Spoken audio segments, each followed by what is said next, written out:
محفل میلاد النبی صلی اللہ علیہ وسلم کی حقیقت کیا ہے، ضرورت کیا ہے اور تقاضے کیا ہیں، اس حوالے سے کچھ گزارشات عنوان گفتگو رہیں گی۔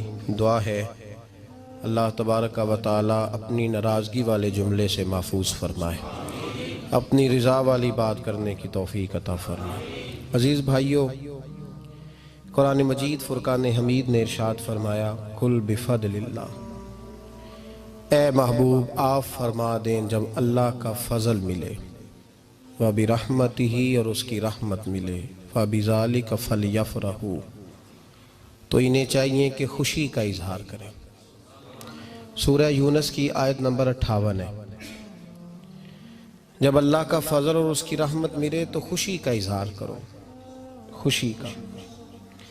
اسلام مسرتوں کا دین ہے، خوشیوں کا دین ہے۔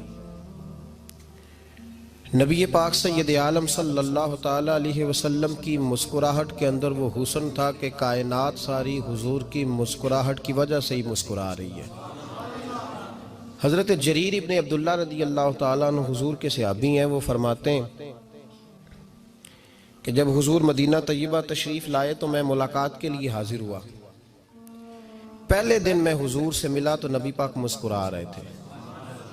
پھر 10 سال میں حضور کو دیکھتا رہا، اور حضور کے وصال سے چند دن پہلے میری جو آخری ملاقات ہوئی تو اس میں بھی میں نے اپنے نبی کو مسکراتے ہی دیکھا ہے۔ اور فاضل بریلوی رحمۃ اللہ تعالیٰ علیہ نے تو اس تخیل کا اور رنگ میں لیا ہے۔ وہ کہتے ہیں حضور کے مسکرانے سے ہی دنیا مسکراتی ہے۔ فرماتے ہیں جس کی تسکی سے روتے ہوئے ہنس پڑے۔ جب حضور ہلکا سا مسکراتے تھے تو رونے والوں کے دل بھی ٹھنڈے ہو جایا کرتے، غمزدہ لوگ مسکراتے تھے۔ حضور کی خوشیاں تقسیم کرتی تھی۔ نبی پاک صلی اللہ علیہ وسلم کا مسکرانا امت کے دلوں کو ٹھنڈا کرتا تھا۔ فرمایا جس کی تسکی سے روتے ہوئے ہنس پڑیں اس تبسم کی عادت پہ لاکھوں سلام۔ اور فرمایا یہ نہیں تھا کہ حضور بڑے تکلف سے مسکراتے تھے، حضور کی تو عادت تھی، اس تبسم کی عادت پہ لاکھوں سلام، مسکراتے رہنا، خوشی کا اظہار۔ اسلام بہت ساری چیزوں کا انسان کو پابند کرتا ہے، حدود و قیود میں رہنے کا حکم دیتا ہے۔ صحابہ کرام علیہم رضوان کے ہاں شادی کے موقع پر بارات لے کر کے جانے کا کوئی رواج نہیں تھا۔ حضرت عبد الرحمن ابن عوف رضی اللہ تعالیٰ عنہ جیسے مالدار لوگ بھی شادی کرتے ہیں تو نبی پاک کے بغیر بھی بارات چلی جاتی ہے۔ کوئی کانسیپٹ نہیں اس طرح کا کہ ڈھیروں بارات لے کے جائی جائے۔ حضرت عبد الرحمن ابن عوف کہتے ہیں میں حضور کی بارگاہ میں آیا تو سفید کپڑے پر پیلا زرد نشان تھا۔ حضور نے فرمایا کیا ہوا، یہ داغ کاہے کا؟ عرض کی حضور کل میں نے نکاح کیا تھا۔ تو محبوب نے جو ارشاد فرمایا اس میں فرمایا بڑی اچھی بات ہے، ولیمہ ضرور کرنا، چاہے ایک بکری ہی ذبح کرنا۔ بارات نہیں لے کے جائی جاتی تھی، ولیمے کا حکم دیا۔ اور بخاری میں نبی پاک نے یہ بھی فرمایا جب تمہیں کوئی ولیمے کی دعوت دے تو جایا کرو۔ اچھا، اب شادی کے موقع پر جو بارات لے کے جائی جاتی ہے تو اگرچہ حضور کی سنت نہیں، لیکن اسے ہم حرام نہیں کہتے، اسے ہم ناجائز نہیں کہتے۔ ہم نہیں کہتے کہ یہ تو نے غلط کیا، اگرچہ لے جانا حضور سے ثابت اس مروجہ انداز میں ثابت نہیں، اس طرح ہمارے ہاں جاتے ہیں، لیکن ہم پھر بھی اسے ناجائز۔ کسی صحابی نے اپنے بچے کی شادی پر اپنے گھر میں لائٹنگ نہیں کرائی، لیکن آپ کو دنیا کا کوئی عالم یہ فتویٰ نہیں دے سکتا کہ لائٹنگ کرانا حرام ہے۔ آپ شادی کے موقع پہ ساری گلی سجا لو، آپ ساری چھتوں پہ لائٹنگ کرا لو، کوئی آدمی یہ آپ کو فتویٰ نہیں دے سکتا کہ شادی کے موقع پر لائٹنگ کرانا جائز نہیں۔ کبھی سنا ہے آپ نے کسی سے؟ بولیے یہ جائز ہے، جائز پیسے ہیں تو ٹھیک، بلکہ میں اس سے آگے بڑھتا ہوں، اس سے تھوڑا اور آگے جاتا ہوں۔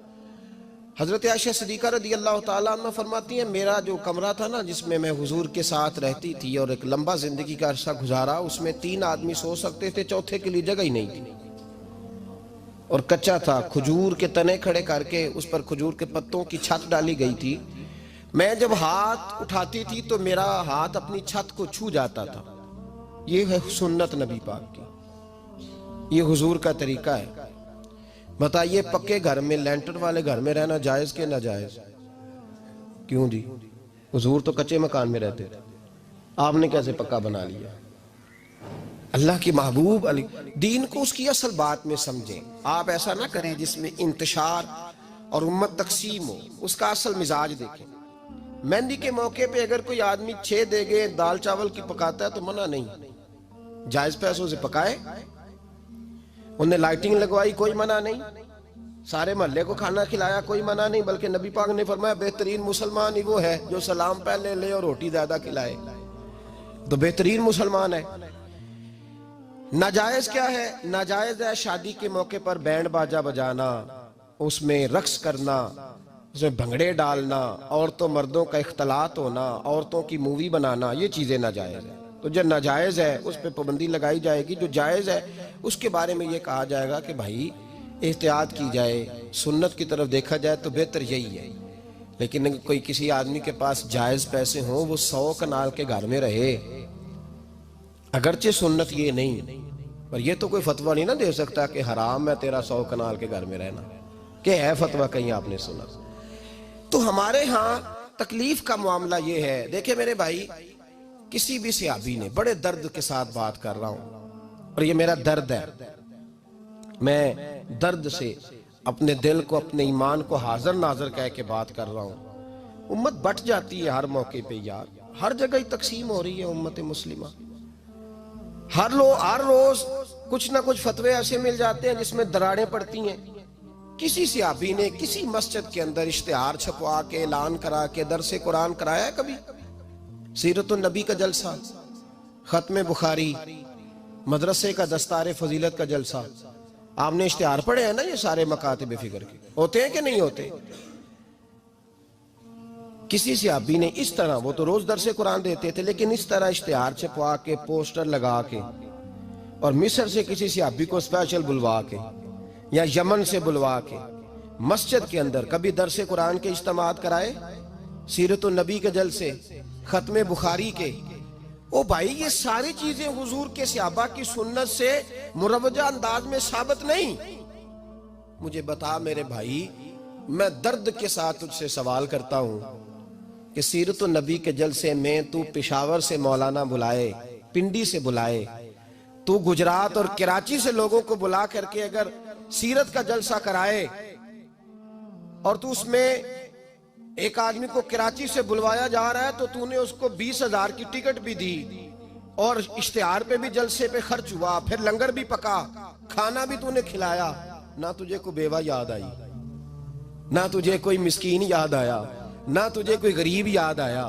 حالانکہ کہنا چاہیے تھا نا یہ جو ₹1,00,000 لگ رہا ہے کسی بیوہ کی خدمت کر دینی چاہیے، یتیم کو دے دینا چاہیے. درد کے ساتھ بات کر. سوال میرا یہ ہے کہ وہی کام جو سیرت کے جلسے میں ہوتے ہیں، پہلے تلاوت ہوتی ہے، پھر نعت ہوتی ہے، پھر کسی عالم کا بیان ہوتا ہے، وہی کام صرف نام بدل کے کیا جائے، عید میلاد النبی نام رکھا جائے صلی اللہ علیہ وسلم. یہ میں آپ کے ذہنوں پہ دستک دے رہا ہوں، تقریر نہیں کر رہا، صرف دستک دے رہا. او بھائی دیکھو، ایک آدمی وہی کام نام بدل کے کرے تو جائز ہے، اور اگر اس میں نبی پاک کے میلاد کا نام رکھ لیا جائے یا نعت کا نام رکھ لیا جائے تو پھر مجھے اجازت دے میں تجھ سے سوال کروں کہ صرف تجھے حضور کی تعریف پوری لگتی ہے؟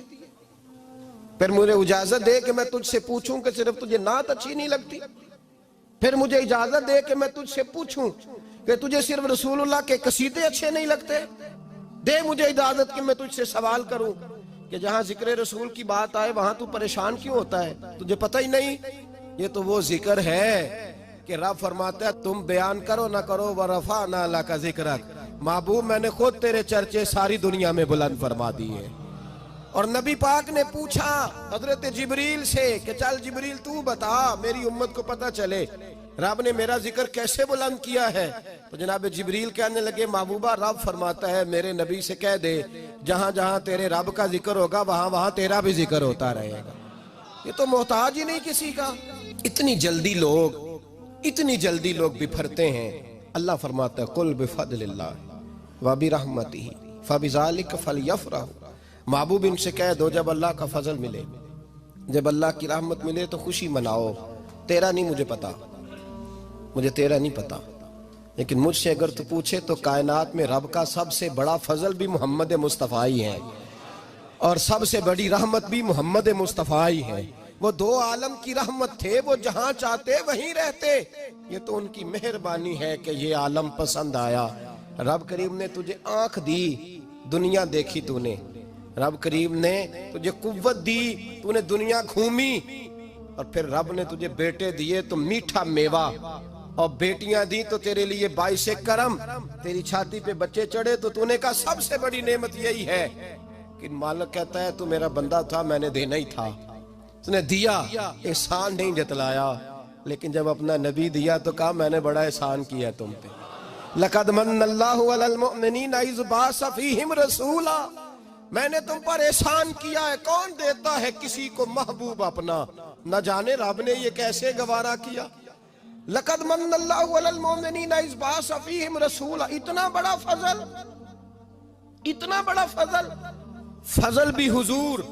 اور جب بات رحمت کی آئی تو فرمایا مومنوں صرف تمہیں ہی نہیں، عیسائیوں، یہودیوں، سکھوں، دنیا میں جتنی مخلوق ہے، حتیٰ کہ جانور بھی، حتیٰ کہ چونٹیاں، نباتات، جمادات، ہر چیز، یا اللہ تو نے کیا دیا؟ فرمایا وَمَا أَرْسَلْنَاكَ إِلَّا رَحْمَةً لِلْعَالَمِينَ، میں جس کا رب ہوں ان سب کے لیے میں نے اپنے نبی کو رحمت بنا کے بھیج دیا ہے۔ بیٹے کے آنے پہ تو مٹھائی بانٹتا ہے، میلاد والے دن تو لائٹیں بند کر لیتا ہے،